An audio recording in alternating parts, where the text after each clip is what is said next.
आज हिंदुस्तान में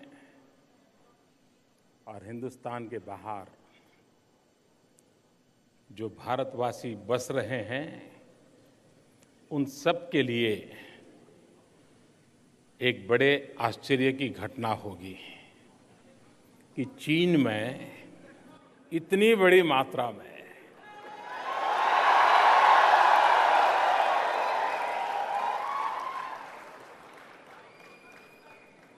वक्त कैसा बदल रहा है, वक्त किस तेजी से बदल रहा है। कोई कल्पना कर सकता था कि चीन में भारतीय नागरिक इस प्यार मोहब्बत की जिंदगी जी रहे हैं जिसे आज दुनिया देख रही है।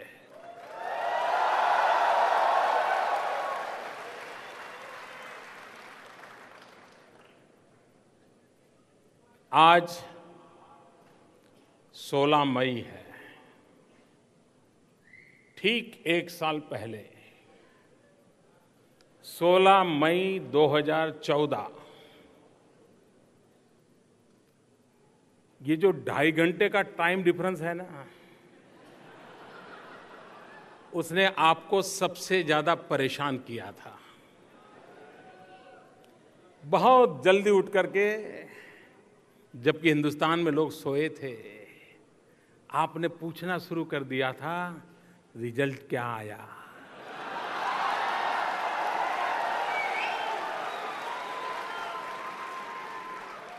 अभी भारत में सूरज उगना बाकी था, लेकिन आप व्याकुल थे कि जल्दी हिंदुस्तान में सूरज उग जाए और खबरें तुरंत आपको मिले। ऐसा था कि नहीं था? आप लोग हिंदुस्तान के चुनाव के नतीजे जानने के लिए, पता था 2.5 घंटे का डिफरेंस है, फिर भी सुबह सुबह उठ के तैयार हो गए थे कि नहीं हो गए थे? खबर देर से आती थी तो परेशान होते थे कि नहीं होते थे? दुनिया के कुछ भूभाग के लोग रात भर सोए नहीं थे। और उस समय जिस हालात में हिंदुस्तान में चुनाव हुआ था, जिस परिप्रेक्ष्य में चुनाव हुआ था, 16 मई को एक साल पहले एक ही स्वर दुनिया भर से सुनाई देता था,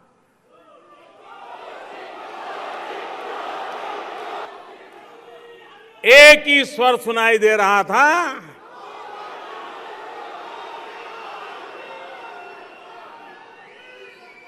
एक ही स्वर सुनाई दे रहा था, दुख भरे दिन बीते रे भैया, दुख भरे दिन बीते रे भैया। आपने तो विदेशों में रहे थे, कैसा समय बीता था। हिंदुस्तान के हो, ऐसा ही होता था ना, इंडिया से, अरे चलो चलो यार, ऐसा ही होता था कि नहीं होता था? कोई पूछने को तैयार था क्या? कोई सुनने को तैयार था क्या? कोई देखने को तैयार था क्या? एक साल के भीतर भीतर आप सीना तान करके, आंख में आंख मिला करके दुनिया से बात कर पाते हो कि नहीं कर पाते हो? दुनिया आपको संभार से देखती है कि नहीं देखती है? आपको स्वयं के भारत की प्रगति के प्रति गर्व होता है कि नहीं होता है? भाइयों बहनों, जनता जनार्दन ईश्वर का रूप होता है। जनता जनार्दन एक परमात्मा का रूप होता है। जनता जनार्दन को एक तीसरा नेत्र होता है। सामूहिक विलक्षण बुद्धि शक्ति होती है और वो अपने तत्कालीन निजी हितों को छोड़ करके भी सर्वजन हिताय सर्वजन सुखाय संकल्प लेकर के कदम उठाता है। हिंदुस्तान के कोटि कोटि जनों ने एक सामूहिक शक्ति का परिचय दिया। हिंदुस्तान के कोटि कोटि जनों ने सामूहिक इच्छा शक्ति का परिचय दिया। कोटि कोटि जनों ने एक सामूहिक संकल्प शक्ति का परिचय दिया और 125 करोड़ देशवासी अपना भाग्य बदलने के लिए कृत संकल्प हो गए और तब जाकर के पोलिंग बूथ में बटन दबा करके इतना बड़ा फैसला कर लिया। लेकिन कोई कल्पना कर सकता है क्या? और चुनाव के अंदर मेरे प्रति जो अपप्रचार होता था वो क्या होता था? ये मोदी को कौन जानता है? गुजरात के बाहर कौन पहचानता है? ठीक है, गुजरात में उसकी गाड़ी चलती है, कौन जानता है? यही कहते थे ना, सब लोग यही कहते थे। और जब विदेश की बात आती थी, अरे भाई विदेश का तो इसको कुछ समझ ही नहीं है, क्या करेगा? यही चर्चा सुनी थी ना आपने? सुनी थी कि नहीं सुनी थी? वैसे मेरी जो आलोचना होती थी ना, वो सही थी, वो सच बोल रहे थे, क्योंकि मुझे गुजरात के बाहर कोई ज्यादा जाना आना भी नहीं था, मेरा कोई पहचान भी नहीं थी, और हिंदुस्तान के बाहर तो सवाल ही नहीं उठता है। लेकिन आलोचना सही थी, आशंका सही नहीं थी। दुनिया में ऐसी बहुत घटनाएं हैं और भारत ने तो अपनी सूझबूझ का परिचय करवा दिया है। वरना मेरा बायोडेटा देख करके कोई मुझे प्रधानमंत्री बताएगा क्या? बनाएगा क्या? आपकी कंपनी में मुझे शेयर खरीदना है तो दोगे क्या? नहीं तो कह रही यार ये चाय बेचने वाला ना रेल के डिब्बे में चाय बेचने वाला वो प्रधानमंत्री। मेरा बायोडेटा देख करके कोई मुझे पसंद नहीं करता, लेकिन ये हिंदुस्तान की जनता की ताकत है, भारत के संविधान की शक्ति है, डॉक्टर बाबा साहब आंबेडकर के आशीर्वाद है और हिंदुस्तान के कोटि कोटि जनों की संकल्प शक्ति है कि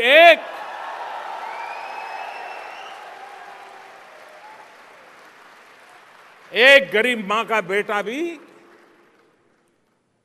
अगर समाज के लिए समर्पित भाव से संकल्प लेकर निकल पड़ता है तो जनता जनार्दन आशीर्वाद देती है। आज मैं 16 मई 1 साल के बाद इस कोटि कोटि जनों के सामने अपना सर झुकाता हूं, उनको प्रणाम करता हूं, उनको नमन करता हूं। और मैं फिर एक बार आज 16 मई को जो मैंने पिछली बार अहमदाबाद की धरती पर से कहा था, साबरमती के तट से कहा था, मैं दोबारा आज दोहराता हूं। वैसे राजनेता चीजें बुलाने में ज्यादा माहिर होते हैं,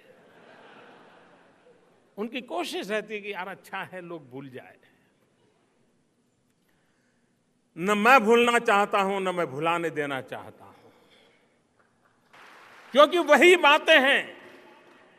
वही बातें हैं जो कार्य करने की प्रेरणा देती है, जीवन खपा देने की ताकत देती है। और मैंने उस समय कहा था कि देश की जनता ने मुझे जो दायित्व दिया है, मैं परिश्रम करने में कोई कमी नहीं रखूंगा। ये कहा था कि नहीं कहा था? एक दिन भी छुट्टी ली है क्या? वैकेशन मना रहा हूं क्या? आराम कर रहा हूं क्या? दिन रात ईश्वर ने जितना समय दिया, शक्ति दी, मैंने ईमानदारी से उसका पालन किया है कि नहीं किया है? किया है कि नहीं किया है? मैंने दूसरा कहा था कि मैं नया हूं, अनुभव नहीं है, लेकिन मैं हर बात को सीखने के लिए पूरी कोशिश करूंगा। कर रहा हूं कि नहीं कर रहा हूं? हर किसी के सीखने का प्रयास करता हूं कि नहीं करता हूं? हमारे आलोचकों से भी सीखना चाहता हूं कि नहीं चाहता हूं? दुनिया में जो अच्छा हो रहा है उससे भी सीखने की कोशिश करता हूं कि नहीं करता हूं? एक विद्यार्थी की तरह खुले मन से हर अच्छी बात का स्वागत करने का प्रयास करता हूं और देश के लिए लागू करने के लिए कोशिश करता हूं।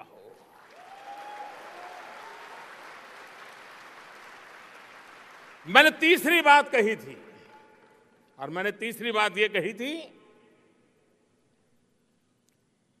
कि अनुभवहीनता के कारण शायद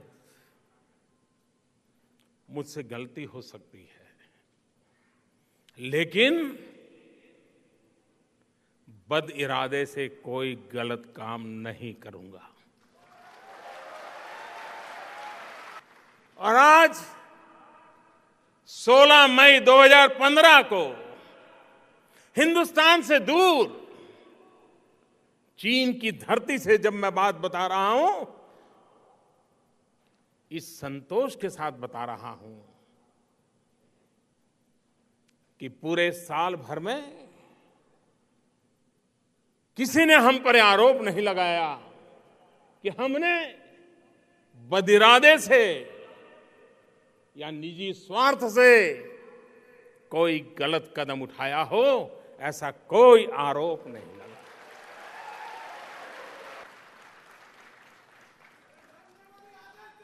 मुझे भी आज सांघाई की इस धरती पर मेरे सामने लघु हिंदुस्तान है।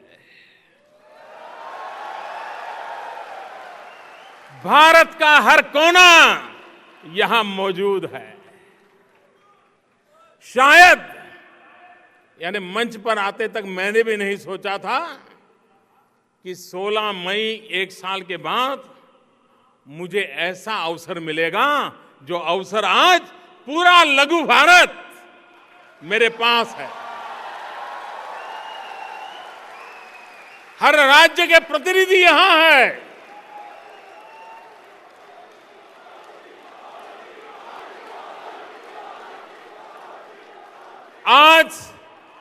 आज मैं आपसे आशीर्वाद मांगने आया हूं। आप मुझे आशीर्वाद दें कि भारत की विकास यात्रा की ओर जो हमने कदम बढ़ाए हैं, उसे हम सफलतापूर्वक पार करें। आप हमें आशीर्वाद दीजिए। जाने अनजाने में भी मैं ये आशीर्वाद आपसे मांग रहा हूं, क्योंकि ये मेरा कन्विक्शन है। जनता जनार्दन ईश्वर का रूप होता है, और इसलिए मैं आशीर्वाद चाहता हूं। आप मुझे आशीर्वाद दें कि मेरे से कोई गलती न हो जाए जिससे मेरे देश का कोई नुकसान हो जाए।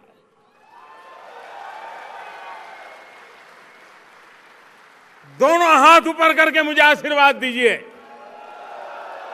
दोनों हाथ ऊपर करके मुझे आशीर्वाद दीजिए।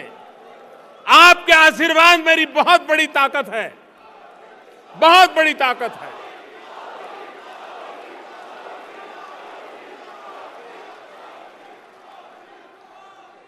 भाइयों बहनों, चीन का ये मेरा आखिरी कार्यक्रम है। 3 दिन का मेरा चीन में भ्रमण हुआ। आज मैं यहां से इसी कार्यक्रम से तुरंत मंगोलिया के लिए रवाना हो जाऊंगा।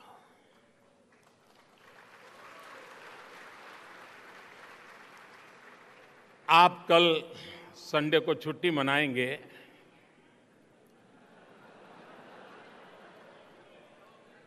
मैं मंगोलिया में काम करूंगा। कोई कल्पना कर सकता है? संडे को छुट्टी के दिन मंगोलिया अपनी पार्लियामेंट का सत्र बुलाएं और भारत के एक व्यक्ति को रविवार की छुट्टी के दिन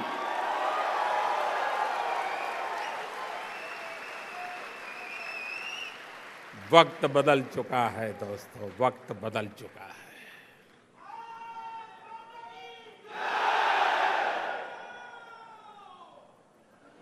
चीन के इतिहास में मैं मानता हूं यह यात्रा एक नए सीमा चिन्ह के रूप में देखी जाएगी।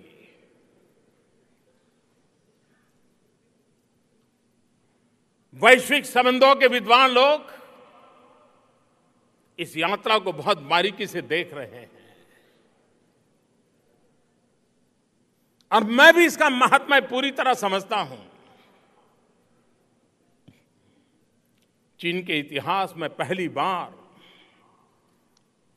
चीन के राष्ट्रपति बीजिंग के बाहर जाकर के किसी और शहर में किसी दूसरे देश के नेता का स्वागत करते हो, ये चीन के इतिहास में पहली बार।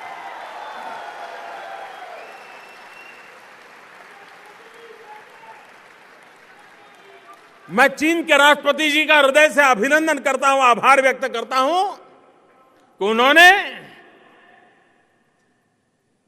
बीजिंग में नहीं, शियान में आकर के भारतीय प्रतिनिधिमंडल का स्वागत किया। देशवासियों, ये स्वागत नरेंद्र मोदी का नहीं था, ये स्वागत मेरे साथ आए हुए डेलीगेशन का नहीं था, ये स्वागत 125 करोड़ देशवासियों का था।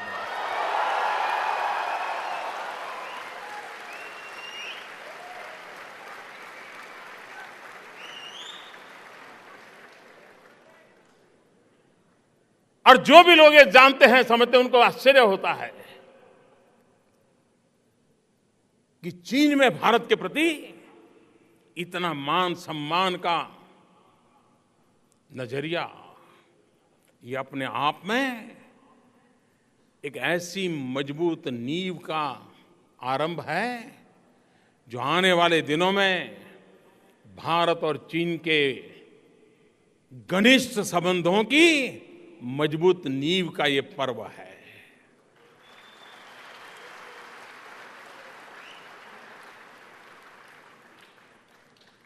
चीन से भारत की दोस्ती, उससे चीन को क्या मिला, भारत को क्या मिला, उस तराजू से सिर्फ तोलने से काम नहीं चलेगा। चीन और भारत दुनिया की 1/3 जनसंख्या है, 1/3। एक तरफ पूरा विश्व और एक तरफ हम दोनों।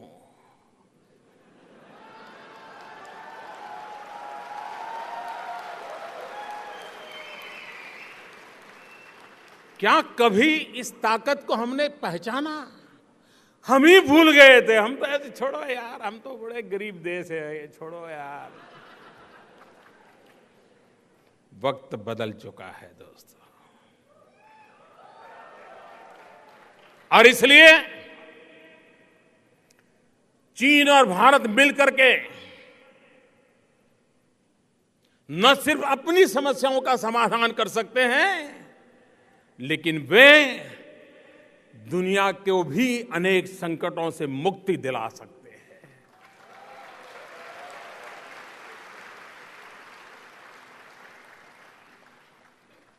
आज से 10 साल पहले, 15 साल पहले, 20 साल पहले कोई सोच नहीं सकता था कि विश्व के मानचित्र पर कभी डेवलपिंग कंट्रीज को कोई पूछेगा क्या? डेवलपिंग कंट्री ये शब्द प्रयोग भी इसलिए होता था कि पिछड़े हैं ये बोलने से अच्छा नहीं लगता था। और इसलिए शब्द प्रयोग दुनिया में आया डेवलपिंग कंट्रीज। लेकिन दूसरे अर्थ में वो यही मानते थे, गए बीते लोग हैं, पिछड़े लोग हैं। लेकिन आज विश्व के मानचित्र पर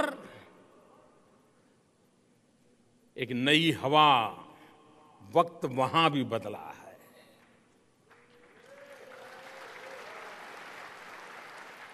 सारी दुनिया देख रही है कि डेवलपिंग कंट्रीज, विशेष करके चीन और भारत मिलकर के विश्व को एक नया उमंग, नया उत्साह, नई गति देने के लिए सामर्थ्यवान है। और भारत ने ये दायित्व निभाना है। और मैं देशवासियों आपको विश्वास दिलाता हूं, हिंदुस्तान इसके लिए पूरी तैयारी कर रहा है।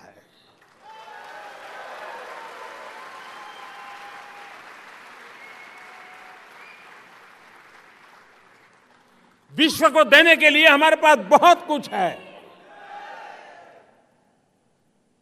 आतंकवाद जिस प्रकार से मानवता का दुश्मन बना हुआ है, आए दिन निर्दोषों को मौत के घाट उतार दिया जाता है, एक दूसरे के लहू के प्यासे हुए हैं। विश्व का कोई भूभाग ऐसा नहीं है जो आतंकवाद के कारण रक्त रंजित न हुआ हो। गांव से भरी हुई, गोलियों से छलनी हुई विश्व जनता, उसे मरहम कौन लगाएगा? इस संकट की घड़ी से जीने का विश्वास कौन देगा? वही दे सकता है जिसके पूर्वजों ने वसुधैव कुटुंबकम का मंत्र दिया है। पूरा विश्व एक परिवार है, हम सब भाई हैं। भाषा भिन्न होगी, किसी की आंख की साइज होगी, किसी के नाक की साइज एक होगी, किसी के चमड़ी का रंग एक होगा, किसी के बाल की सजावट एक होगी, लेकिन हम सब वसुधैव कुटुंबकम। हजारों साल पहले हमारे पूर्वजों ने पूरे विश्व को एक परिवार माना है। ये शक्ति हमारी रगों में है, हमारे डीएनए में है। और हम विश्व को इसका परिचय कराएं, विश्व को इसकी अनुभूति कराएं, विश्व को संकट से बाहर आने के लिए हम भी उंगली पकड़ करके साथ चलें। ये भारत से दुनिया की अपेक्षा है और मैं कहता हूं हिंदुस्तान इसके लिए तैयार हो रहा है।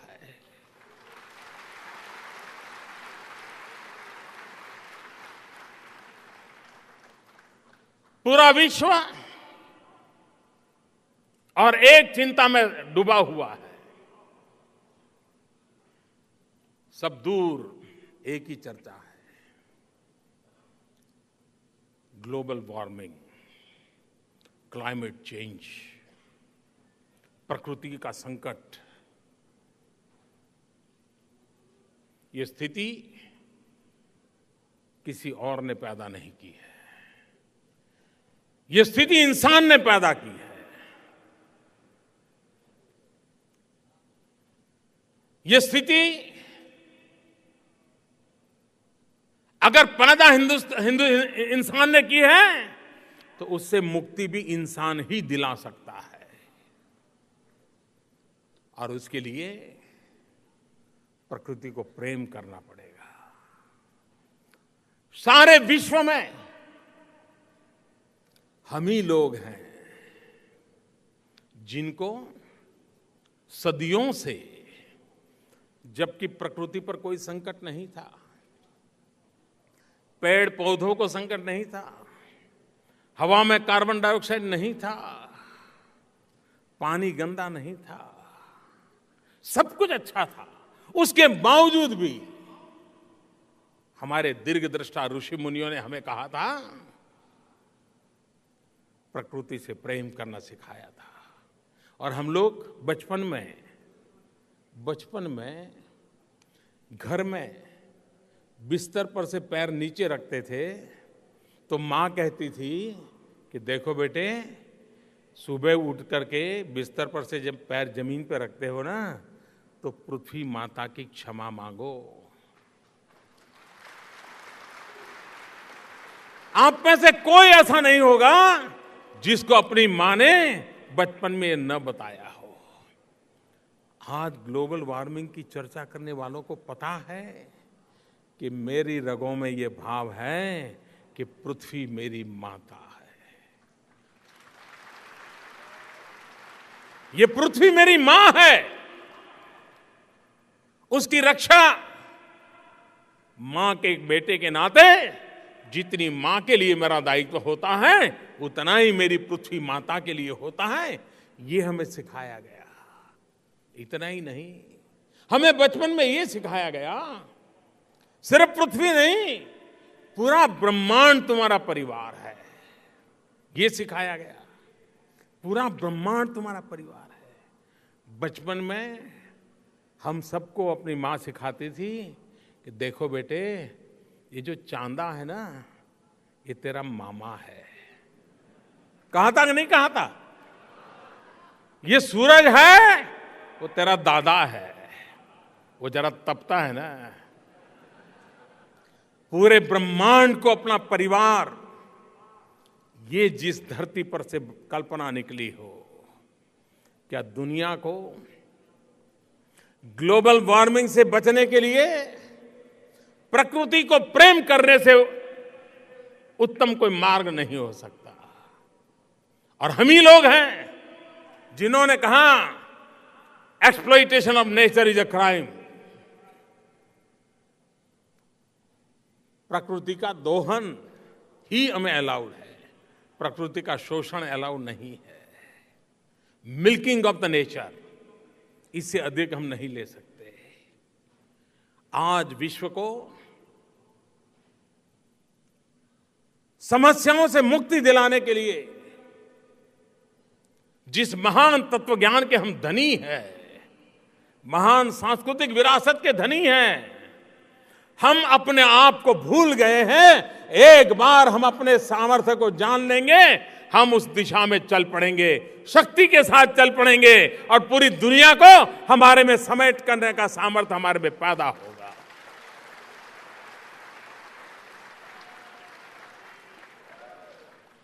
भारत आज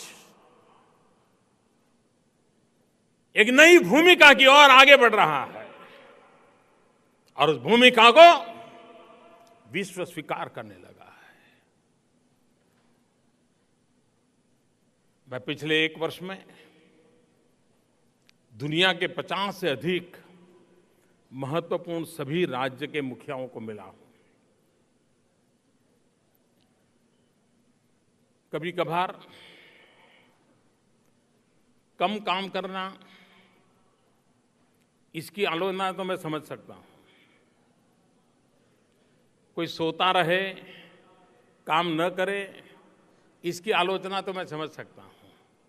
लेकिन मेरा तो दुर्भाग्य ऐसा है कि मैं ज्यादा काम करता हूं, उसकी आलोचना होती है। मोदी इतने देशों में क्यों गए, इतने लोगों से क्यों मिले? अगर ज्यादा काम करना, ज्यादा शक्ति लगाना, ये अगर गुनाह है तो 125 करोड़ देशवासियों के लिए ये गुनाह करना मुझे मंजूर है।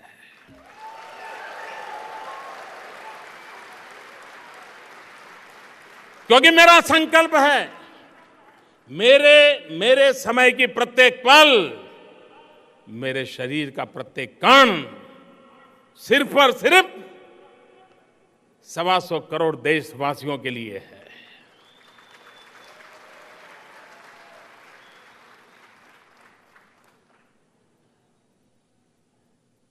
और मुझे विश्वास है, 1 साल में जो बोया है उसे खातर पानी डालने के लिए भी तो मेरे पास टाइम चाहिए कि नहीं चाहिए?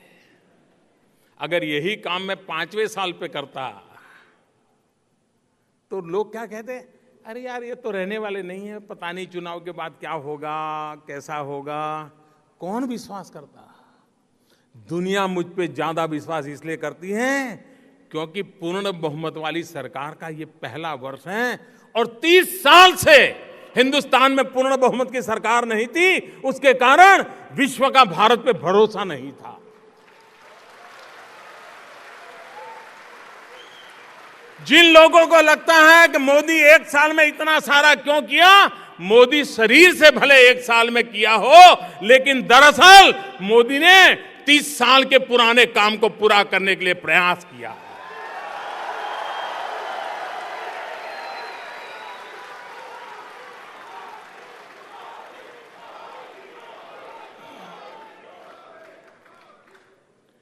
आज देखिए चीन में कैसा बदलाव आया है। आमतौर पर शासन व्यवस्था में प्रोटोकॉल होते हैं, कार्यक्रम होते हैं, लेकिन कोई देश अपनी युवा पीढ़ी को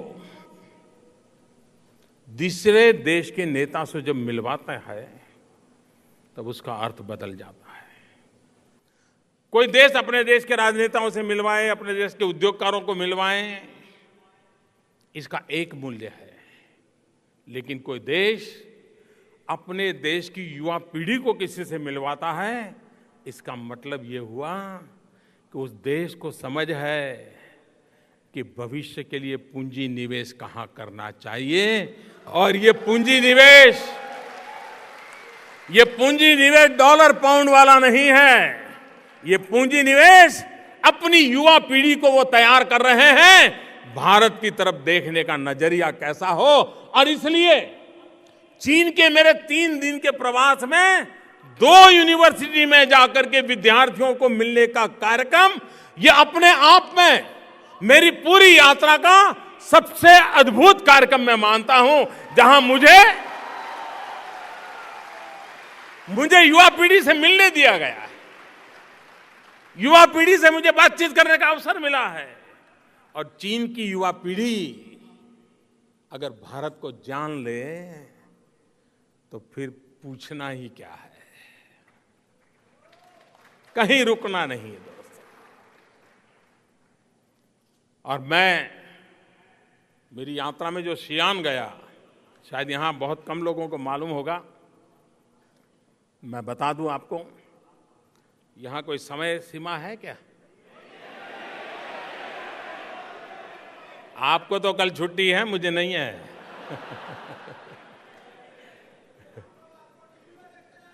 अच्छा, ये करिए। देखिए, शियान जो मेरा कार्यक्रम बना उसकी बड़ी एक विशेषता है। हम लोग सब बचपन में पढ़ते थे इतिहास कि ह्वेनसांग नाम का एक फिलोसोफर हिंदुस्तान आया था चाइना से और भारत भ्रमण किया था और उसने बहुत कुछ लिखा था, दार्शनिक थे। मेरा जन्म जिस गांव में हुआ है, महसाना जिले में बड़नगर, गुजरात में, तो ह्वेनसांग ने जो लिखा है उसमें उसने मेरे गांव का वर्णन लिखा है और वो वहां जाकर के रहे थे।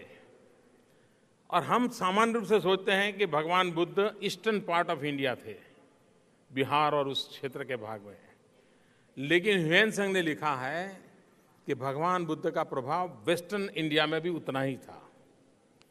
और उन्होंने लिखा था कि बड़नगर में, जो कि मेरा जन्मस्थान है, वहाँ पर बौद्ध भिक्षुओं की शिक्षा दीक्षा के लिए एक बड़ा एजुकेशनल इंस्टीट्यूट था, हजारों बालकों के रहने की हॉस्टल थी। वो उसने लिखा है कि मैंने देखा वहाँ, वो भी काफ़ी समय वहाँ रहे थे। जब मैं मुख्यमंत्री बना तो मुझे भी मन में विचार आया कि भाई ह्वेनसांग लिख करके गए हैं तो जरा देखे तो क्या है।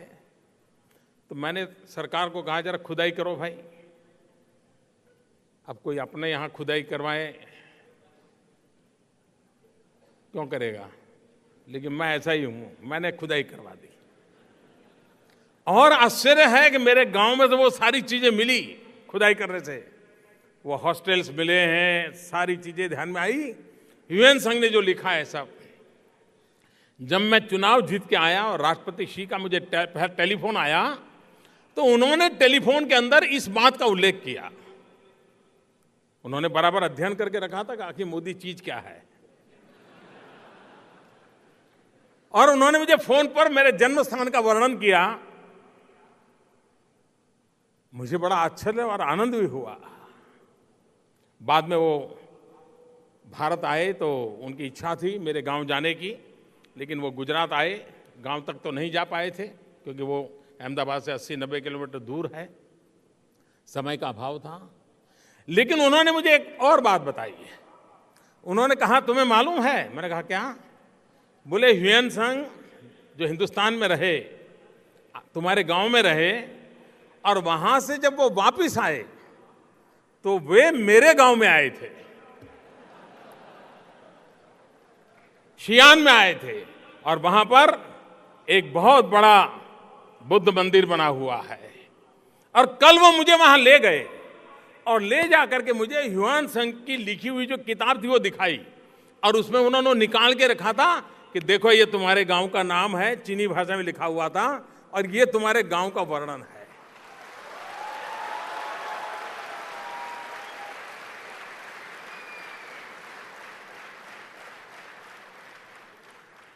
दो देशों के मुखिया इतना आत्मीयता, इतनी निकटता, इतना भाईचारा, ये अपने आप में जो परंपरागत रूप से वैश्विक संबंधों की चर्चा होती है उससे +1 है। और ये +1 समझने के लिए कईयों को भी समय लगेगा। और मैं मानता हूं कि मानव जाति के कल्याण के लिए चीन और भारत का एक विशेष दायित्व है। चीन और भारत ने मानव जाति के लिए इस दायित्व को निभाने के लिए अपनों को भी स्वच्छ करना पड़ेगा और कंधे से कंधा मिलाकर चलना भी पड़ेगा।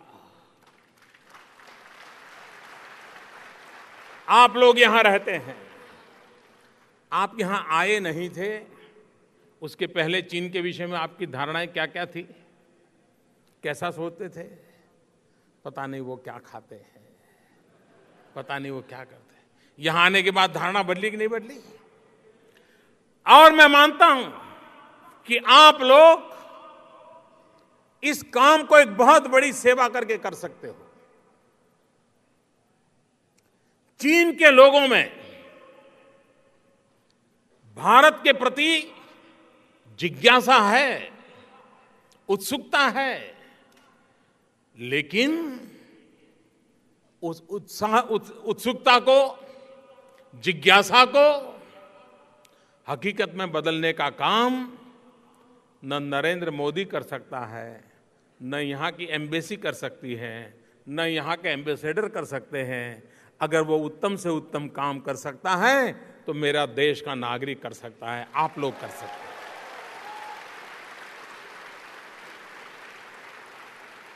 आप भारत का सही चित्र हर चीनी नागरिक में कैसे पहुंचाएं, उसकी जो जिज्ञासा है उसको हमारी शक्ति का परिचय कैसे कराया जाए, हमारी सांस्कृतिक विरासत का कैसे पढ़ाया जाए, और दुनिया को इन बातों का आश्चर्य होता है। आईटी के माध्यम से विश्व में भारत की पहचान बनाने में हमारे प्रोफेशनल 20-22 साल के नौजवानों ने बहुत बड़ा कमाल का काम कर दिया। सारी दुनिया को अजूबा हुआ कि ये हिंदुस्तान के पास टैलेंट है। और अभी जब मार्स मिशन सफलतापूर्वक पार किया, मंगलयान पर भारत के युवकों को जो सफलता मिली है, उसके कारण विश्व हमारी युवा शक्ति, हमारे टैलेंट के प्रति आकर्षित हुआ है। लेकिन समय की मांग है, भारत के नागरिक चीन को अधिकतम समझे, चीन के नागरिकों को समझे, और चीन के लोग अधिकतम भारत को समझे, भारत के नागरिकों को समझे, चीन के लोग जितनी संख्या में हिंदुस्तान में रहते हैं उससे ज्यादा संख्या में भारतीय लोग चीन में रहते हैं। और इसलिए भारतीय नागरिकों की जिम्मेवारी ज्यादा है। हम दोनों को जोड़ने के लिए हजारों वर्ष की सांस्कृतिक विरासत है। हम अलग नहीं रह सकते। पीपल टू पीपल कांटेक्ट बढ़ेगा उतनी हमारी ताकत बढ़ेगी। राज्य व्यवस्था, शासन व्यवस्था, शासक, उनका एक दायरा अलग है, लेकिन पीपल टू पीपल कांटेक्ट का दायरा अलग है, उसकी ताकत अलग है। और मैं उस ताकत को पहचानता हूं। हमें उस ताकत को जोड़ना है, उसे जानना भी है, जोड़ना भी है। आज पूरे विश्व में टूरिज्म का बड़ा ही बोलबाला है। सामान्य व्यक्ति भी दुनिया के 2-4 देश तो ऐसे ही देखने चला जाता है। भारत में टूरिज्म के लिए बहुत संभावनाएं हैं। दुनिया में टूरिज्म का $3 ट्रिलियन का बिजनेस है, छोटा नहीं है। हम भारत के नागरिक के नाते, हम यहां जो लोग काम करते हैं, हम कोई बड़े उद्योगकार नहीं हैं, हम प्रोफेशनल्स हैं। अच्छी जिंदगी जी सकते हैं, अपने बच्चों को अच्छी पढ़ाई कर सकते हैं, लेकिन हमको हिंदुस्तान में जाके 200-500 हज़ार रुपये का 1000 करोड़ का कारखाना नहीं लगा सकते, क्योंकि हम उसी बैकग्राउंड से यहां पहुंचे हैं। तो क्या देश की सेवा करने के रास्ते बंद हो गए क्या? नहीं हुए। ज्यादा नहीं, आप सिर्फ हर साल 5 चीनी नागरिकों को हिंदुस्तान देखने के लिए धक्का मारो बस। उनको कहो चलो भाई मेरा गांव दिखाता हूं, चलो हमारे यहां शादी है, आ जाओ देखो कैसे होता है। आप कल्पना कर सकते हैं कि अकेले भारतीयों के द्वारा चीन की कितनी बड़ी मात्रा में यात्री आ सकते हैं। अगर एक ह्यूएनसांग 1400 साल पहले आने के बाद एशिया के अंदर चीन और भारत को जोड़ देता है, तो आप तो हजारों की तादाद में हैं, लाखों लोगों को ले जा सकते हैं। क्या कमाल कर सकते हैं। भारत का टूरिज्म तो बढ़ेगा ही बढ़ेगा, लेकिन चीन में भारत को समझने की एक नई दृष्टि मिलेगी, नया अनुभव मिलेगा। और हम जितनी मात्रा में,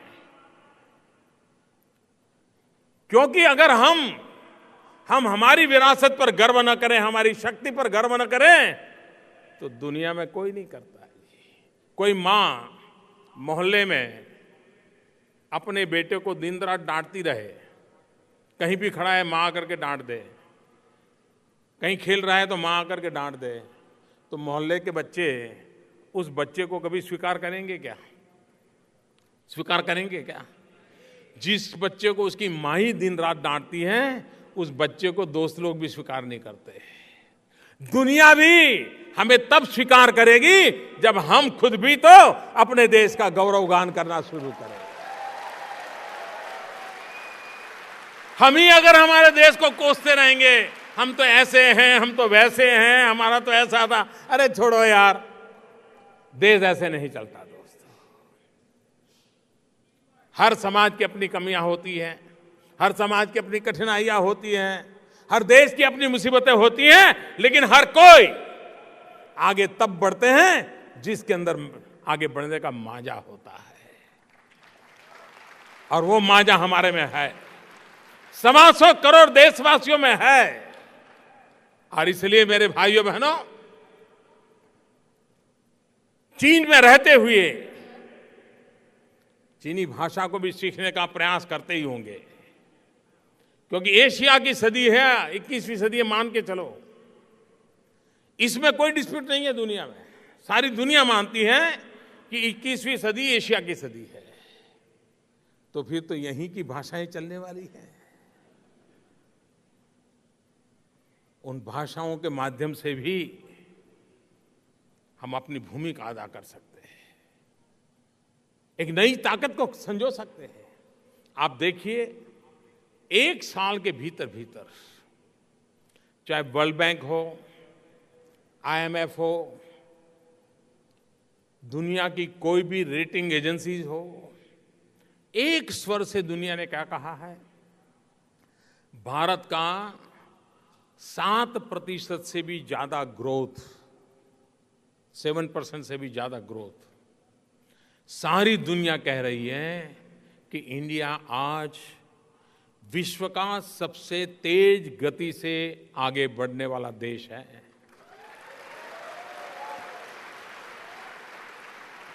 ये मैं नहीं कह रहा हूं, अंतर्राष्ट्रीय संस्थाएं कह रही हैं, जिनकी इस प्रकार के शब्दों की ताकत होती है। एक साल के भीतर भीतर, छोड़ो यार, डूब गए, कुछ होगा नहीं। अरे भगवान बचाए भाई, पता नहीं पिछले जन्म में क्या पाप किए हम हिंदुस्तान में पैदा हुए। यही जो मनोभाव था, उसमें से आज दुनिया कह रही है कि विश्व का सबसे तेज गति से आगे बढ़ने वाला कोई देश है, उस देश का नाम हिंदुस्तान है। मेरे देशवासियों,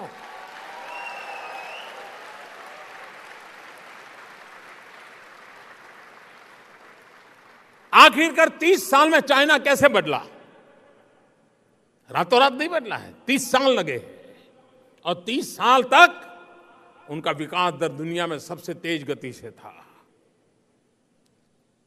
उस ग्रोथ का परिणाम था कि चीन आज इन नई ऊंचाइयों पर अपने आप को ले गया।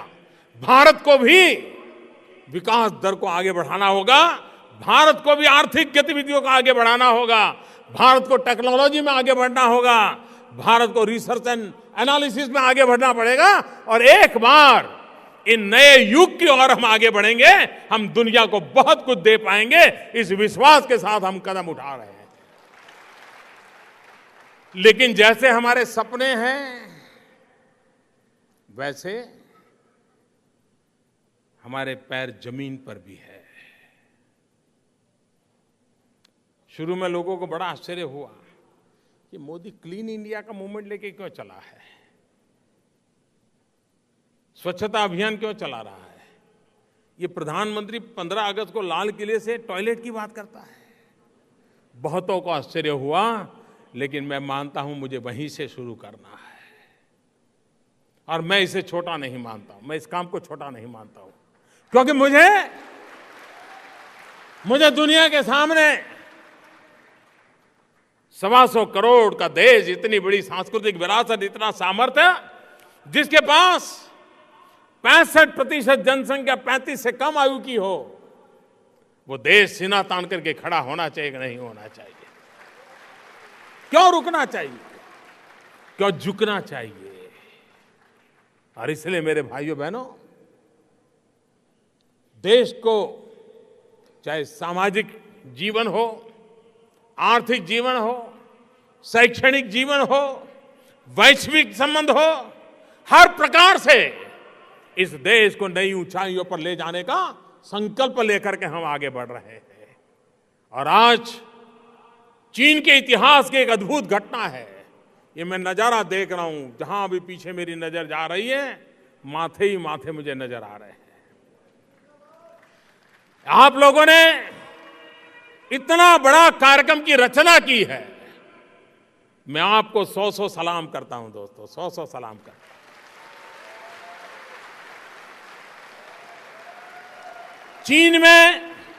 चीन में ये विशाल